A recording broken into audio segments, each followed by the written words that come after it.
அழும்போது நம்ம என்ன சொல்றோம்னா, "நீலி கண்ணீர் வடிக்காத" அப்படின்றோம். அது என்ன அழுறதுல நீலி கண்ணீர் அப்படின்னா என்ன? அப்படின்னா, அதுக்கு ஒரு கதை இருக்கு. இந்த நீலி கண்ணீர் எப்படி வந்தது அப்படின்றதுக்கான ஒரு கதை இருக்கு. அந்த கதைய நம்ம பார்க்கலாம். ஒரு பெரிய வியாபாரி, நல்ல செல்வந்தர். அவர் வந்து தம் மனைவிய வந்து கழுத்த நெரிச்சு கொன்னுடுறாரு.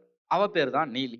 கொன்னவன் என்ன பண்றா, கொல்லும்போது "நீ என்ன கொன்னுட்டல்ல, நான் வந்து பேயா வந்து உன்ன திரும்ப கொல்லாம விடமாட்டேன்" அப்படின்னு வந்து சபதம் எடுக்கிறா. சபதம் எடுத்ததுக்கு அப்புறம் இவ பேயா வந்து கொன்னா கொல்லுவா அப்படின்னு சொல்லிட்டு இந்த செல்வந்தர் என்ன பண்றாருன்னா, அவர் எல்லைக்குள்ள 8 மூலை கட்டுறாரு.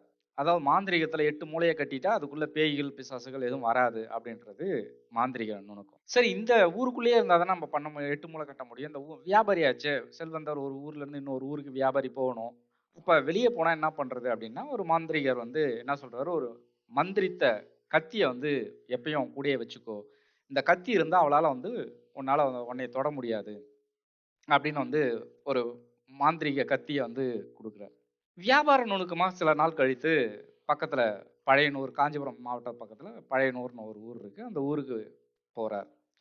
போகும்போது இத அறிஞ்ச அந்த நீலி அப்படின்றவ தன் உருவத்த வந்து பெண்ணா மாத்தி, அங்க பக்கத்துல இருந்த ஒரு கள்ளி செடிய குழந்தையா மாத்தி அவன வந்து பின்தொடர்ந்து போறான்.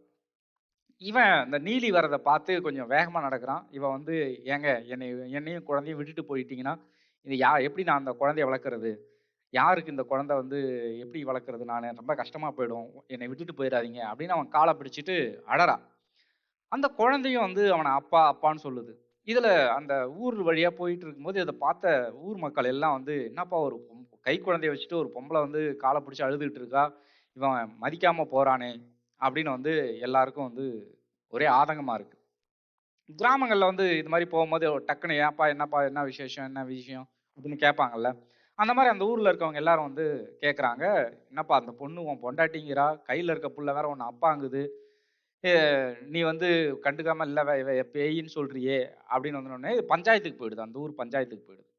அந்த ஊர்ல பஞ்சாயத்து பேசுறவங்க யாருன்னா வேளாளர்கள். வேளாளர்கள் வந்து ஒரு 70 பேர். அதான் வந்து பஞ்சாயத்து தலைக்கட்டு. அவங்க வந்து பஞ்சாயத்துக்கு வராங்க. பஞ்சாயத்து வந்தோனே நடக்குது.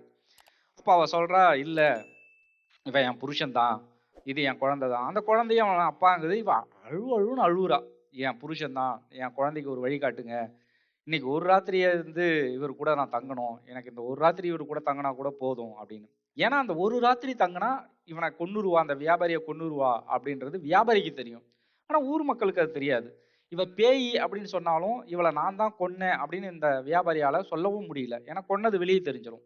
அதனால இவ பேயி, இவ பொண்ணே கிடையாது, பொண்ணே கிடையாதுன்னு இவரு சொல்றாரு. சண்டை சச்சரவுல வந்து பேயி, பிசாசு, இவ பொண்ணு இல்ல அப்படின்னு சொல்றதெல்லாம் வந்து வழக்கம் தானே. அப்படின்னோனே அந்த ஊரு மக்கள், அந்த பஞ்சாயத்து வேளாளர்கள் பஞ்சாயத்துல வந்து சொல்றாங்க, "சரிப்பா, இவ்வளோ அழுவுறா. ஒரு பச்சை புள்ளைய கையில வச்சுட்டு அழுதுட்டு இருக்கா. இவ்வளவு அழுறவள வந்து நம்ம நம்பாம இருக்க முடியாது. நீ என்ன பண்ணு, சரி இருட்டிடுச்சு. அதனால இங்கேயே வந்து ஒரு நைட்டு வீடு ஏற்பாடு பண்றோம். அதனால வந்து அந்த வீட்ல வந்து நைட்டு தங்கிக்குவாங்க. காலையில பேசிக்கலாம்" அப்படின்னா, அப்ப அவ சொல்றா, "இல்ல, இன்னைக்கு நைட்டு நான் தங்கினேன்னா, இவ கூட தங்கினேன்னா, இவ என்னைய கொன்னுருவா" அப்படின்னு அவன் வந்து சொல்றான். உடனே அதுக்கு அவ என்ன சொல்றா, ஏன்னா அவன் கையில வந்து மந்திரிய கத்தி ஒண்ணு இருக்கு. அந்த கத்திய வந்து எடுக்கணும். அப்ப என்ன சொல்றா, "இல்ல பாருங்க, அவரு தான் என்னைய கொன்றுவாரு. அவரு கையில ஒரு கத்தி வச்சிருக்காரு. அந்த கத்திய வாங்கிக்கோங்க. இல்லைன்னா அவரு என்னைய கொன்றுவாரு. எனக்கு உயிருக்கு உத்தரவாதம் இருக்காது" அப்படின்னு வந்து அவளும் சொல்றா. இத கேட்ட உடனே, "உண்மையாப்பான்னா?" "ஆமா, கத்தி இருக்கிறது உண்மதான்" அப்படின்னேன். "அப்ப அந்த கத்திய குடுத்துருப்பா. காலையில வாங்கிக்க. இப்ப என்ன புருஷன் பொண்டாட்டி ஒரு ராத்திரி தங்குறதுல என்ன ஆயிட போகுது? போய் தங்குங்க" அப்படின்னு ஒரு வீட அரேஞ்ச் பண்ணி தங்க வச்சர்றாங்க. இப்ப இந்த பஞ்சாயத்துல என்ன சொல்றாங்கன்னா, ஆ அப்படி நீ சொல்ற மாரி அவ உன்ன கொன்னாலோ, இல்ல அவ சொல்ற மாரி உன்னைய கொன்னாலோ, இந்த பஞ்சாயத்துல வந்து அந்த தீர்ப்பு எது பொய்யானாலும், நாங்க 70 பேரும் தீக்குழியில இறங்கிருவோம். உங்க உயிருக்கு நாங்க உத்தரவாதம். அப்படின்னு வந்து பஞ்சாயத்துல வந்து தீர்ப்பு சொல்றாங்க. விடிய காலையில ரொம்ப நேரம் ஆயும் வந்து அந்த வீட்டோட கதவு திறக்கவே இல்ல. எல்லாருக்கும் ஒரே ஆச்சரியம். "என்னடா அது வீடு கதவு திறக்காம இருக்கே, என்னாச்சு?" அப்படின்னு வந்து ஓடி போய் கதவு தொறந்து பார்க்குறாங்க. பார்த்தா ஒரு கள்ளி செடி, பால் வடிஞ்சிட்டு ஒரு கள்ளி செடி கிடக்கு.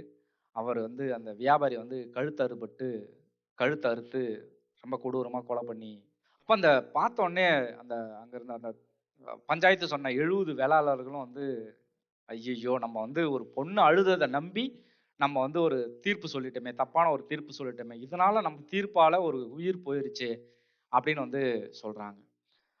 இப்ப இந்த பஞ்சாயத்துல வந்து இன்னொரு வார்த்தை சொல்லியிருப்பாங்க.